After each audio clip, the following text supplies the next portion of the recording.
নমস্কার দাদা, নমস্কার দাদা। ভালো? আর ভালো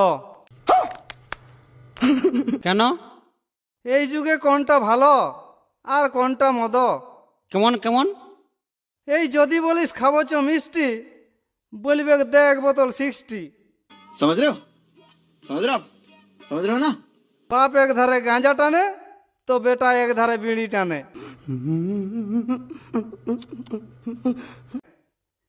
দুটিও নাই খাবার ঘরে, বেটাই পেরালাল প্যান পরে। और अभी तो रुको, क्लाइमैक्स अभी बाकी है। বটে দাদা, বটে। যুগের যা হইল হাল, তাতেই বলে কলিকাল। ওহ, আর বলছো ভালো, শুনো তবে কোনটা ভালো। হ্যাঁ বলো দাদা, বলো। আজকাল ফুলের থেকে কলি ভালো, আসলের জালি ভালো, মালার থেকে মালি ভালো, আর বউয়ের থেকে শালি ভালো।